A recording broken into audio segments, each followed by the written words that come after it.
Yo, what up, y'all? Welcome to the channel.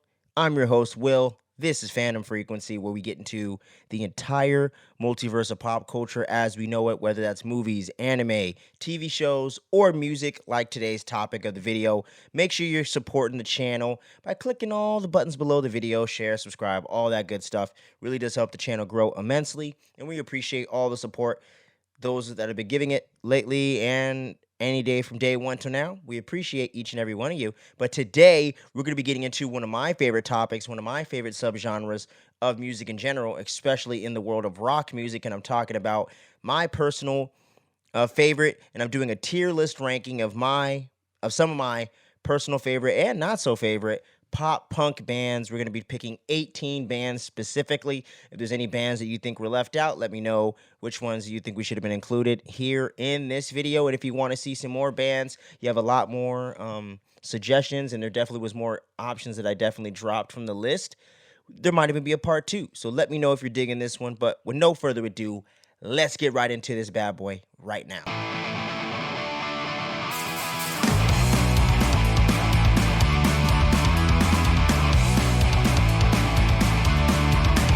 So, let's go ahead and kick this tier list ranking off, and going to give you a quick little view of it on the screen here. But the way that the tiers go is all the way from top shelf, amazing, legit, mid, and absolute trash. Those are going to be kind of our S through D tiers here, and we're going to be kicking it off with the biggest band, I would say, of every single band on this list. I would call them the Metallica of the pop punk subgenre, and I'm talking about Blink-182, baby.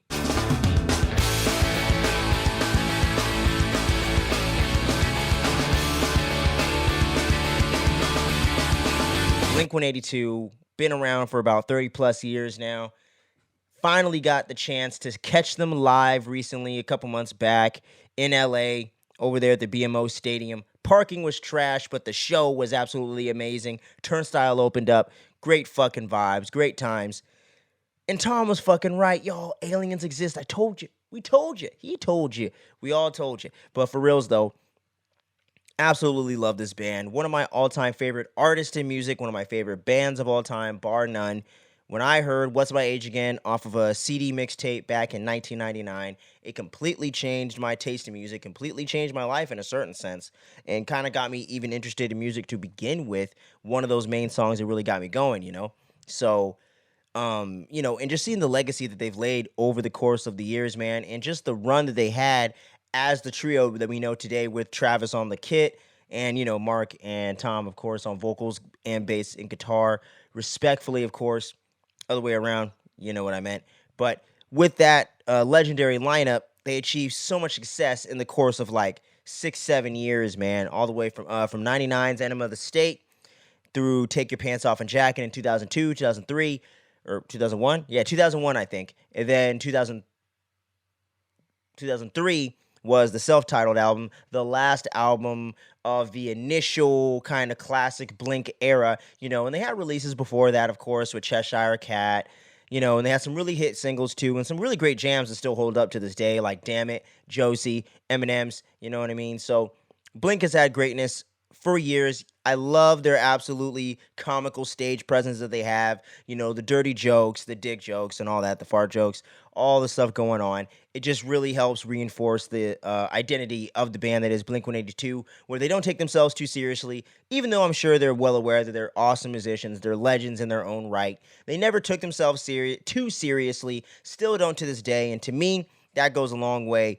And I just think their legacy just speaks for itself. They've influenced me and millions of other musicians and countless other bands, and are one of the biggest entry points into punk music in general. That's where I first heard punk music was from Blink, and then I heard it from Tony Hawk's Pro Skater soundtrack and all that other stuff. But it all started in 99 with What's My Age Again, Enema of the State, Blink-182. So how can I not put Blink-182 in motherfucking top shelf, man? You know I had to do it. Blink-182, legendary.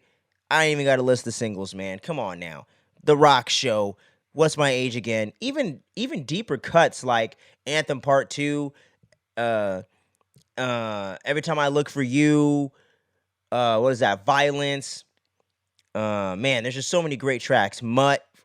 Just so many great deep cuts from Blink, man. So Blink, top shelf. Come on now. Let's keep it going. Let's keep it moving. And now we're gonna be rolling into the next band here on the ranking, Newfound Glory.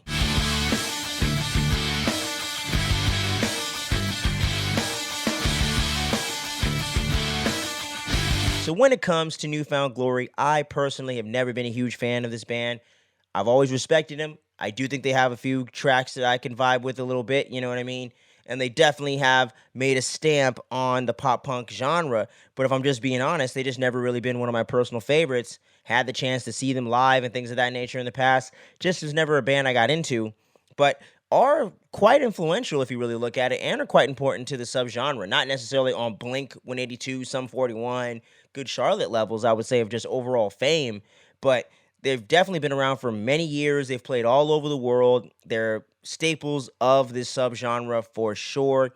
You can't discount certain like classic kind of hits in the subgenre too, with My Friends Over You, Dress to Kill, you know, even their Kiss Me cover was actually pretty solid, I ain't gonna lie. And I actually kind of like the original, but don't tell anybody. But yeah, man, so I mean, some of the tracks are very hit or miss for me.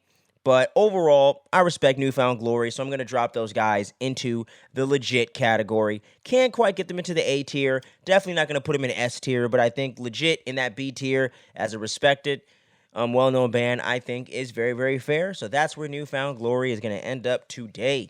And now we're going to keep it going with the next band, and I'm talking about pop punk legends. I'm talking about punk rock legends in their own right, Rancid.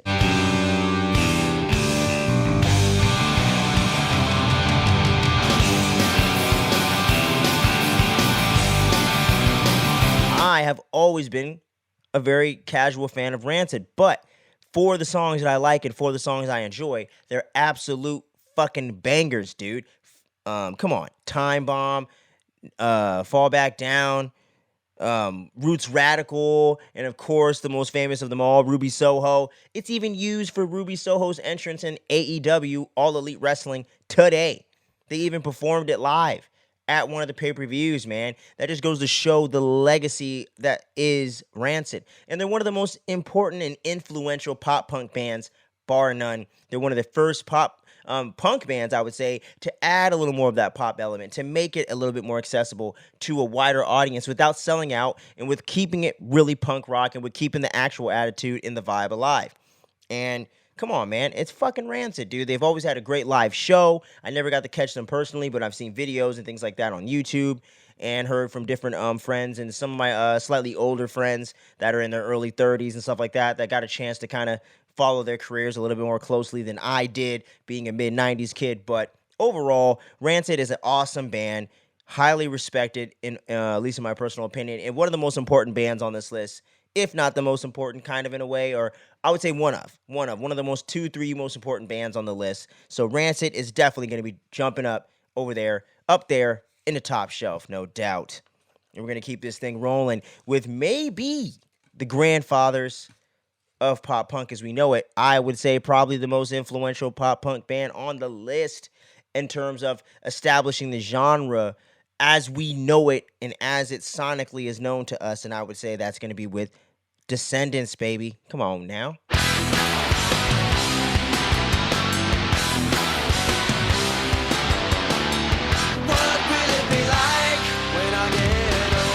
Milo Goes to College, classic albums, classic.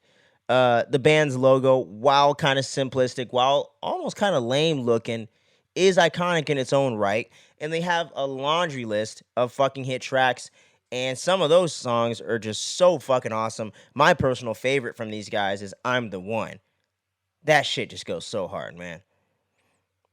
Suburban Home, which also has a great cover on the Tony Hawk American Wasteland soundtrack. All my elder millennials, you know what I mean? Y'all know what's up with that PS2 era, you know, and they got so many other great tracks too, like Good Things, Hope, Silly Girl, like it's just so catchy, so damn well done. And much love to Milo, man. He recently just had a heart attack, and he's pulling through. I think he's back into more stable condition. But that was a big scare for the whole punk rock community as a whole out there, and for the whole rock fandom as a whole. So glad he's doing well. But Descendants, man, one of the most important punk bands of all time. We're one of the ones that firmly established a sound that has become known as pop punk. And without those guys, we never would have Blink. We never would have Sum 41. We never would have Green Day. We never would have any of these countless other bands. Jimmy Eat World, whoever you want to say. We wouldn't have any of this stuff without Descendants. So I'm definitely going to be putting them in top shelf. And now we're going to get to one of my personal favorite bands of all time. Another one, baby. And I'm talking about Oakland's own Green Day, baby.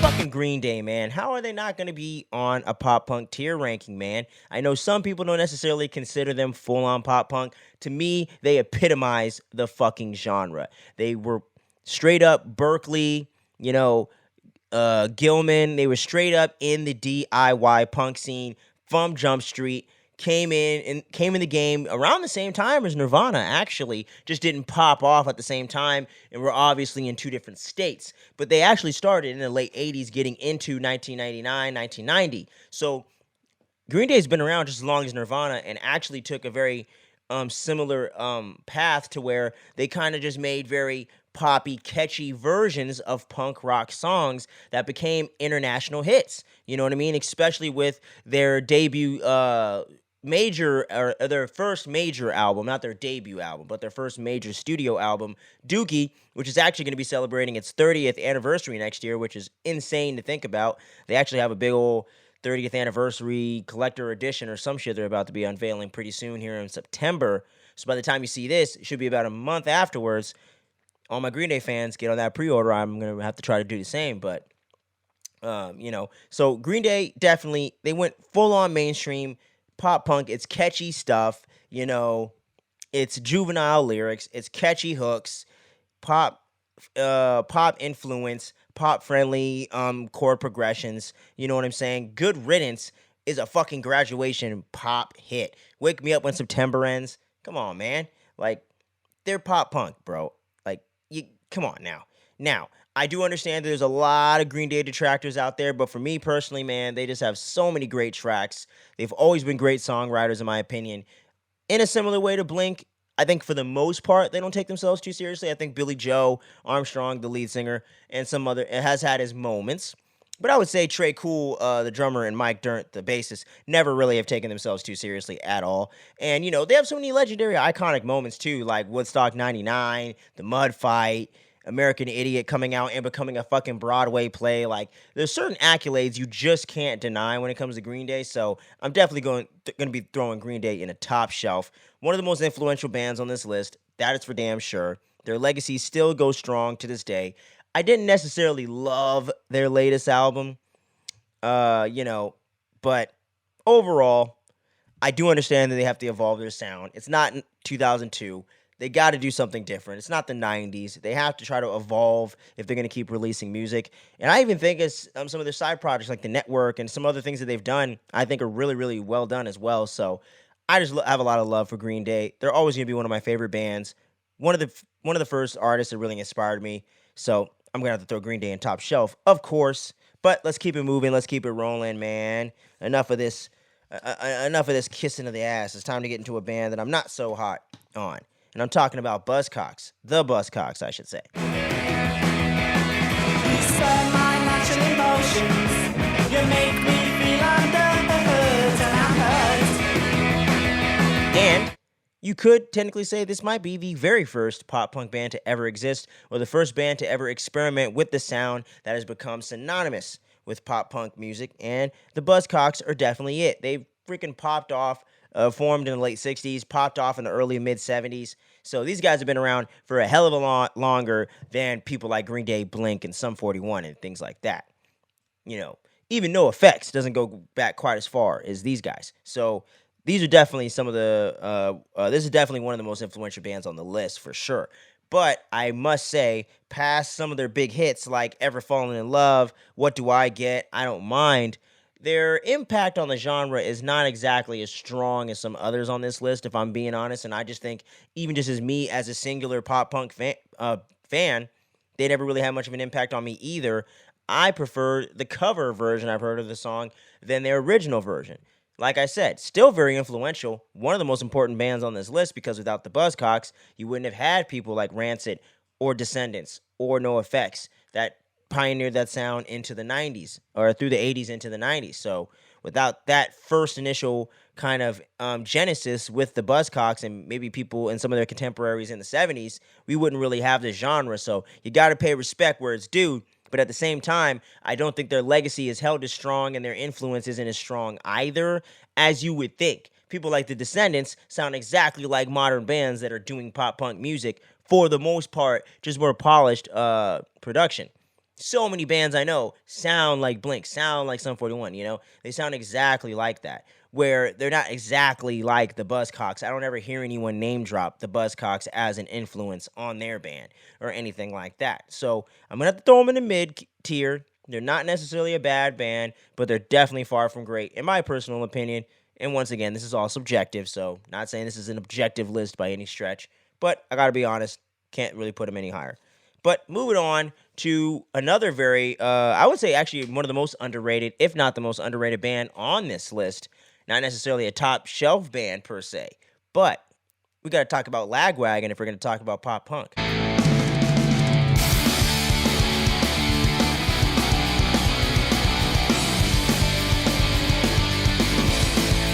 When it comes to Lagwagon, I think these guys are extremely slept on. I remember hearing some of their stuff in the early 2000s, and I wasn't aware of their name at the time, you know, because pop punk was just popping off fucking everywhere, and emo music was coming out, and you know, deathcore was right around the corner, and all this other shit was going on. So they got lost in the shuffle a little bit, and I was born in 1994, late in the year. My birthday's in November, so I wasn't necessarily old enough to really hear their music and appreciate it when they first came out in the late 90s into the early 2000s. But by the mid 2000s, I had heard some of their jams, did like some of their music, and the main one being May 16th. That's pretty much the biggest song they ever made, far and away.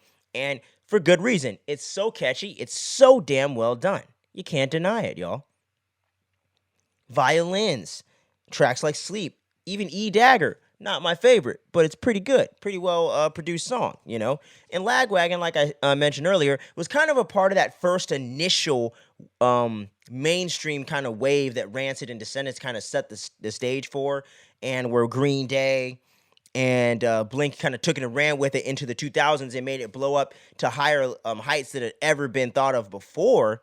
I would say Lagwagon was very much that necessary middle step to kind of get us there. Was one of those main bands that kind of helped reinforce pop punk was here to stay and made it much more of a force and made it much more of a movement and a culture more than it already is, because the more bands that kind of pop up under a certain umbrella, it just strengthens the overall impact that the subgenre is going to have on the genre as a whole and on music as a whole. And I do feel that some of these bands like Blink and them maybe wouldn't have had the same kind of platform to get to the heights they've reached without bands like Lagwagon helping pave the way. So I definitely want to throw some love their way, and I definitely want to throw them into the legit tier for this ranking. Very good band, very solid songs, really awesome logo, some good album covers and whatnot.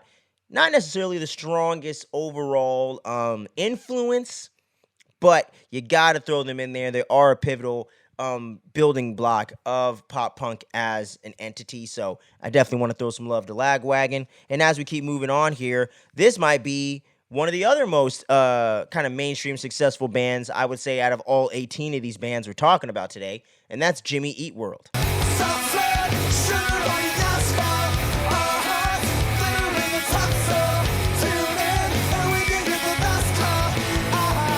How are you going to listen to modern rock today and tell me you don't know Jimmy Eat World? Like, come on, dude.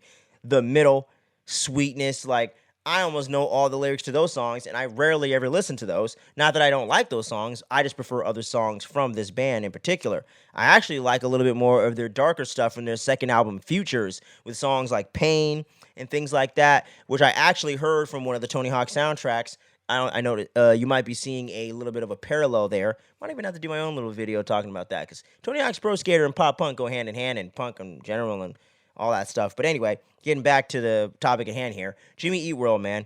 And one thing is for sure, when those guys came out in the late 90s, early 2000s, they definitely came out swinging. Their first album didn't pop off so well, but once Bleed American hit the shelves and the singles started coming out between The Middle, Sweetness, and Bleed American, which in my personal opinion, Bleed American, the title track, is the best track on the album. Love that shit. It's so good, man. Come on, man. You got to give it up for a classic.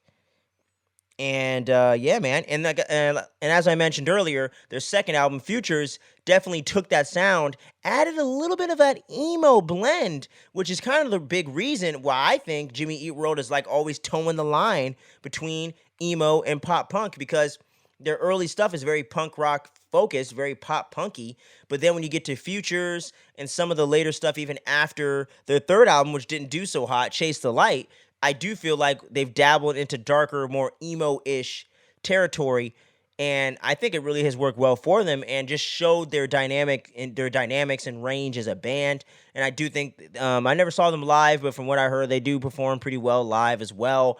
And I wouldn't say they're necessarily the most influential, but they're definitely far from the least influential. And they definitely have some of the biggest mainstream success out of all these bands, and it has to count for something. Not necessarily everything, because money and numbers don't mean everything to me, but they do mean something in reality. So we gotta get, you gotta acknowledge what's there. So I'm definitely gonna put Jimmy Eat World into legit.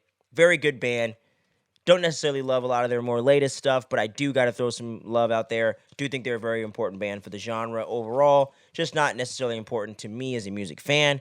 But as we get into, we're rounding this out here. We're halfway through the list, and I'm going to be talking about another highly underrated band, at least in my personal opinion, and also one of the most influential bands in this kind of Blink-182 second wave of pop punk, and I'm talking about MXPX. I don't want this responsibility.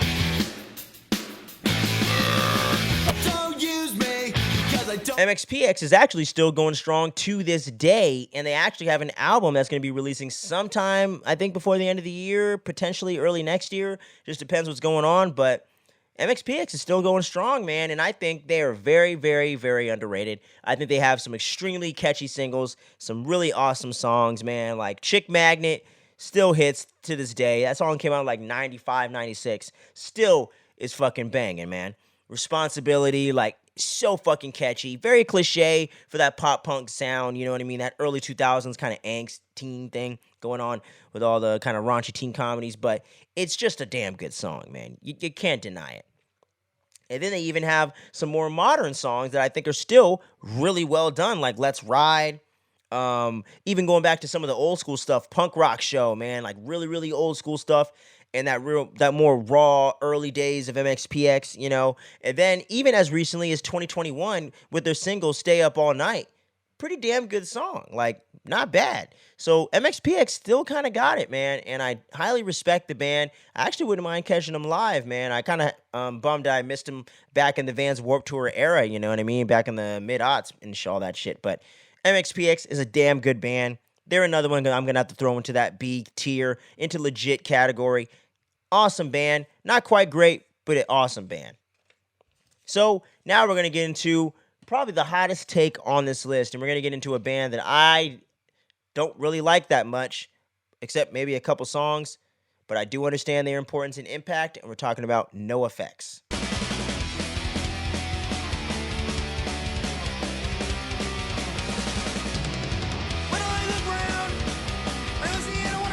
So, when it comes to NoFX, I'm not a fan, really. I don't have anything against Fat Mike or anyone in the band, per se. I don't think they're trash or anything like that, so don't worry. They're not going to be on the bottom of the list. But I don't necessarily get the appeal of NoFX that much. I don't think they play live that great. I do think they have a fun stage presence, but I don't think they're necessarily excellent live. I saw them at Warped. Didn't necessarily impress me. Fat Mike is kind of his own enigma in and of himself, and I love some of the stuff that he's done with punk rock as a whole in the industry, and what he's doing with the Punk Rock Museum right now in Vegas seems really fucking awesome, and I definitely plan on checking that out. That is a bucket list event for me for sure. But when it comes to NoFX as a band and as an entity, I just don't really get into him as much. Linoleum, probably the biggest single they've ever put out, the biggest song they've ever had. From the Punk and Drublic album. Great title. I just have a hard time saying it. Very influential track, very popular track. Never was one of my personal favorites, but it's good. The separations of church and skate. I used to enjoy that one as a youngin' a little bit more than I do now, just because of the skating thing. Anything skate punk, skate rock, skate punk, anything with that, I just loved it as a kid. I just ate that shit up. So really dug that back in the day, but don't necessarily love that now. Don't Call Me White. I actually, Seeing Double at the Triple Rock. That's another big one. And I do enjoy the countercultureness. I do enjoy some of the wit that they bring to the some of the political satire that they bring to their music, and I think it is important, and it is very punk rock. So I do want to give them some credit. They're a good band. They're a legendary band, and I will give them that. They're very influential to this genre. But if I'm going to go off my personal opinion of where I think the band is for me, not necessarily for the overall legacy of pop punk, if it's legacy, I'll put them in legit. But if I'm going to go for my personal tier ranking today, I'm going to have to put them in mid. I'm sorry. I'm just not a big NoFX guy. I know it's going to be a hot take. Let me know if you disagree or agree in the comments. I would love to discuss it with you. But I got to be honest, I just don't love it. So let's keep it moving. Let's keep it grooving. Alkaline Trio at number 11 here.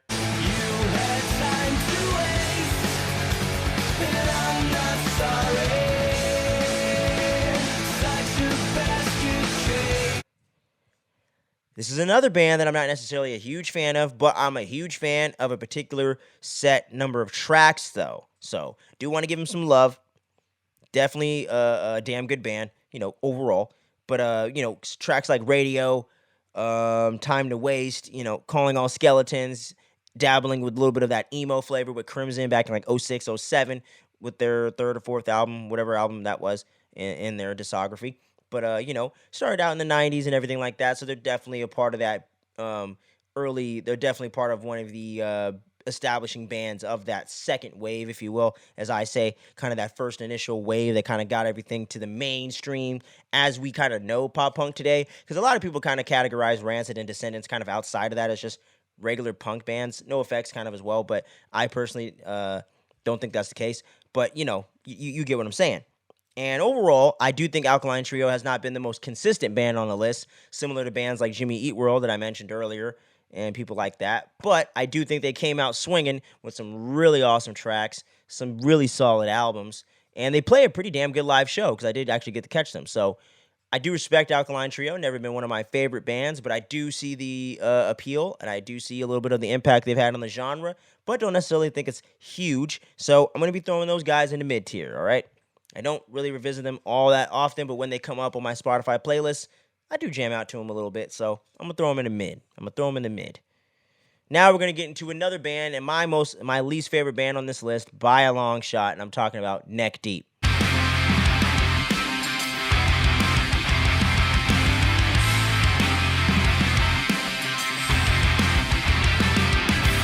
Now, when it comes to Neck Deep, I do got to give them some props because they are kind of carrying forward like almost like a third or fourth generation of pop punk music in the modern era for Gen Z, for the younger millennials, kind of keeping that vibe there from the early 90s and 2000s, the real pop punk era, if you will, and or the one that we all know the most, the one that we all respect and love the most, I guess you could say, the one that has the biggest amount of nostalgia berries to it.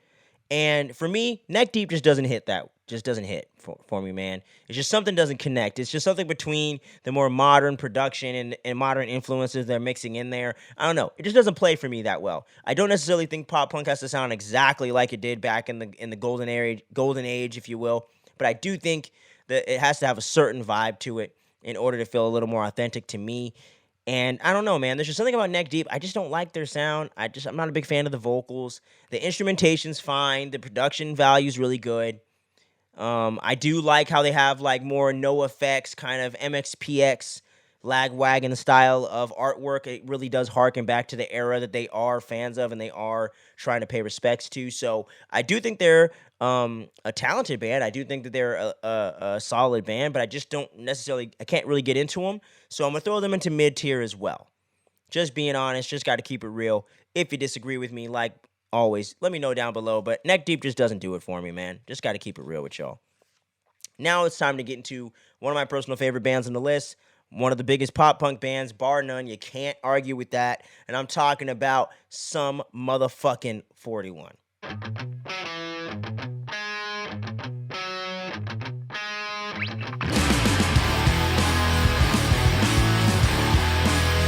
Man, I remember hearing Fat Lip and In Too Deep for the very first time as a kid, and it completely changed. It completely changed the game when it came out, and it also changed the game for me because just hearing the kind of the hip hop influence they were throwing in there, and I was like, man, this is a band just like Blink, but they're not necessarily copying Blink verbatim, especially with their second and third albums.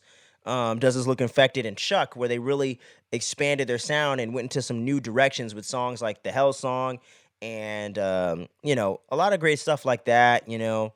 And I'm forgetting the name of the song, but it starts off with, you know, I tried to be perfect, but nothing was worth it. You know, like all the more introspective kind of don't you love my singing? But all the introspective uh, shit. I just lost my train of thought. My apologies. I'm trying to get over a cold right now. Where was I at? Sum 41. Yeah. You know, had a lot of great fun music videos, you know what I mean? And their influence cannot be understated. They're bar none one of the most mainstream successful pop punk bands to this day. One of the few that I did not catch out of my, you know, kind of favorite list, you know, but I'm hoping I can rectify that sooner rather than later. But yeah, man, I don't think necessarily their modern stuff is quite as good, but I haven't necessarily heard all their modern stuff, so I do want to be fair about it, I guess. But yeah, it's Sum 41, amazing tier. Come on. How could it be any less? Sum 41, dude. Give me a break. And all you people going to When We Were Young Fest, I love you, but I hate you at the same time. I love you and hate you. But yeah, yeah. So let's get into the next one. Pennywise.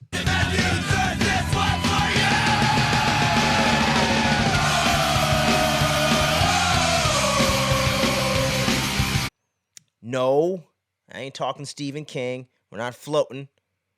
I don't want to hear nothing about Georgie. I'm talking about the highly influential, legendary punk band Pennywise. I've seen these guys 3 times live at Warped Tour, 3 years in a row. I used to make that a tradition whenever them or Bad Religion were there. I would make sure to catch both because it's a damn good live show every single time.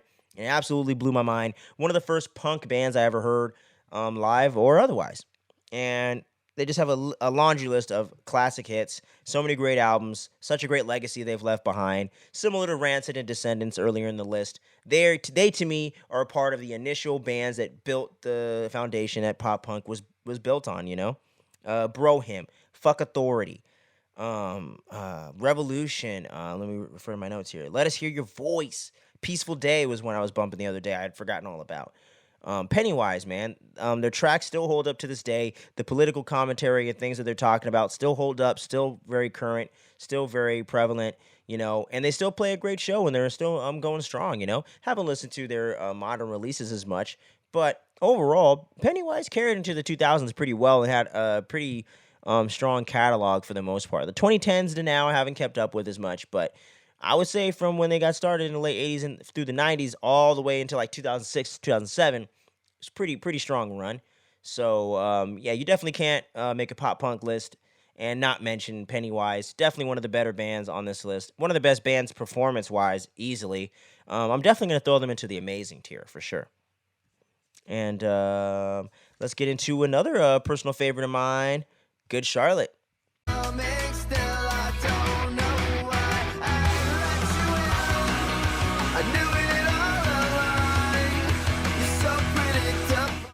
Man, these guys were essentially the boy band of pop punk and that was kind of their intent too.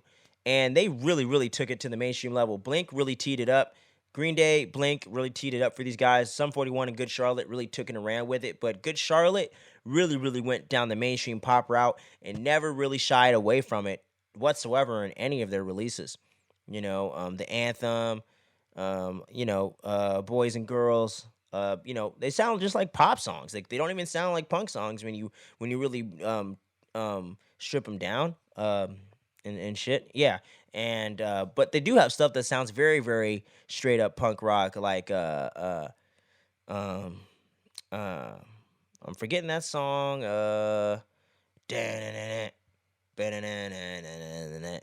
That's an editing note for me. You won't even see this, but that one. Uh, Lifestyles of the Rich and Famous. Um, Stuff like that. Um, the anthem too. I already mentioned that. Damn, I hate being sick. Where was I at? So yeah, Good Charlotte, man, and I would even say with some of their later stuff, like like The River and Predictable and songs like that. When it came to their third and fourth albums, they definitely started going into more of an electronic emo route. They've definitely changed up their sound over the years quite a bit for sure, and never completely relied on the pop punk formula to keep them going. And I do respect that, but. The best stuff for me was when they were knee deep in that pop punk era. I like the songs like The River with M Shadows, Sinister Gates. Really cool idea to collaborate with other people. A7X were really hot at the time. So it totally makes sense. And just seeing two brothers really have a vision, put together a band, really get to reach new heights, and always just seem pretty humble about the situation for the most part. Always respected the Madden brothers. Always respected Good Charlotte. Big fan of it. Love Lifestyles of the Rich and Famous. It's a landmark album for me. Landmark album for the genre. I just think it's kind of undeniable. I'm gonna put them in amazing tier. It's where they got to go. So now it's time to round it off. We got the last three bands right here. I'm gonna kind of fire through these ones kind of quick here. Kind of losing my train of thought here. But I want to get this out. So let's get these last three kind of a little bit of a lightning round here. So number 16, Simple Plan. Save you, now you don't know what it's like. Welcome to my Legit tier. Here's why. I like the band. They got some great songs, some fun albums like No Pads, No Helmet, Just Bullshit. Fun stuff. I'm Just a Kid, Welcome to My Life. It could be a bit whiny. It doesn't necessarily play as well when you're a grown adult. You know what I mean? So, Simple Plan's a good band. I really enjoyed their stuff as a kid, but when you're damn near 30 years old, I'm Just a Kid just doesn't play as well, So, legit. They're a good band. They're important. Very successful, but their later catalog isn't as strong. It's a little corny, Similar to Good Charlotte, but Good Charlotte to me is a little bit less corny overall and has songs that still hit really hard. So that's why I would have to put Good Charlotte over Simple Plan, at least to me. Some people say they're very comparable, and I think it's fair, but I'm going to have to throw them in there that way. The Offspring, coming in here at 17, right?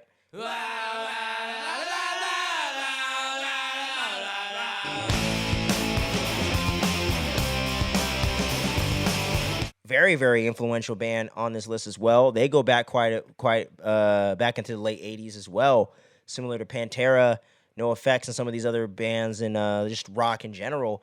They didn't necessarily hit it strong out the gate. It took a while for them to kind of get things rolling. But once 1994 Smash came out, it was a done deal. Self-Esteem. So many great tracks off of there that I'll have to throw into the edit, man. It's just so much good stuff, and they continued their success with Americana, Ixnay on the Hombre, Conspiracy of One.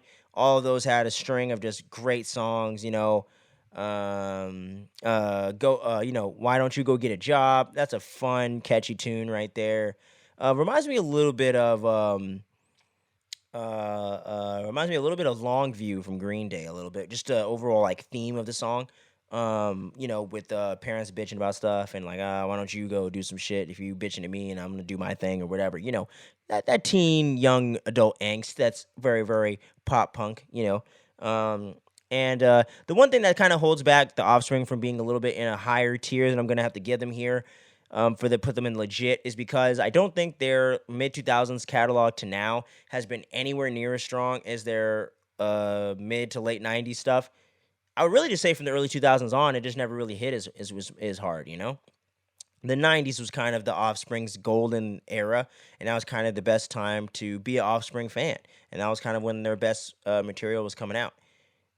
So I don't necessarily think they've aged as well, but I do think they are pretty influential and are one of the most successful bands on this list for sure. So I do want to give them some props. I do want to give them some respect and put some respect on that name. So legit category in that B tier is where I'm going to have to put the Offspring, man. And we're going to end the list today with Yellow Card. We were both 16 and it felt so right. Sleeping all day, staying up all night. Staying up all. And here's the deal. Yellow Card was one of my personal favorite bands in this overall vibe or subgenre growing up. And I will say, I have not listened to their latest album, but the last album that came out before that one I thought was okay. I remember coming across that on Spotify on random. I think it was like a new release or whatever, so I decided to check it out. Hadn't listened to Yellow Card in a while at that time. But when it comes to the early stuff, man, you can't deny it. It's just a slew of hits, you know? Ocean Avenue, Only One, Lights and Sounds, Paper Walls, you know, it's just so fucking good, man. And even their self-titled album, I thought was pretty solid, man. It's pretty solid stuff. From what I heard, didn't hear the whole thing, I don't think, but from what I heard, it was pretty solid.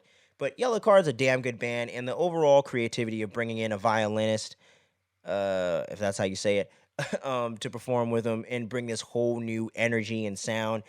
And I saw them live at Warped Tour as well with my boy Michael back in the day, and they perform well live, and that violin really does make a difference, and it really does bring this different energy to their set and to their sound, and I can see why Yellow Card did pop off the way they did. It took them an album or two to get there, but from Ocean Avenue on, that was it, you know. It was game over. So, good band. I'm going to throw them into amazing because their early catalog is just so strong, and I feel like they are a part of that second wave and one of the biggest influential bands and one of the most unique bands on the list, too. So, definitely want to give them some love there. But what did you think about this list? We're doing something a little bit different with this, you know, trying to get over this goddamn cold and whatnot, you know, but I had to get this content out for y'all, so by the time you see this within a couple days of me shooting this thing, we're going to have some more content coming at y'all this week. I got a special review coming up with me and my girl Steph. If you've seen our collabs here on the channel before, I'll throw a card up for that right now. We talked about A Cabin in the Woods, and then last time we talked about a Goofy movie, the best Disney movie ever made. So make sure you tune in so you don't miss our next one. It's going to be in a completely different genre, and it's definitely not going to be PG. So it ain't going to be for the kids. Blue Beetle's dropping. Once I finally get over this cold and whatnot, I'm going to try to catch that before I get back to my work week. And we got Ahsoka dropping this week. Me and my boy Skippy, we were talking about it. We're planning on doing those reviews Wednesday evening. We're going to have those reviews up for you Wednesday evening for sure. So make sure you tune in for that. We're going to have that every week for the entire run. Thank you so much for checking this out. We're going to try to do some more music content here on the YouTube channel. And we're going to be getting back to our Fandom FM music audio focused podcast. Audio only. All the information for that is in the description. Look out for a new episode this week as well. So trying to get back into the swing between getting sick and having some technical difficulties. But now we're back. And hopefully we'll be stronger than ever. So appreciate you for listening and watching and all that good jazz. And until next time, make sure you stay tuned. Don't sleep. And stay safe out there. Hurricane Hillary's like right around the corner, y'all. Peace.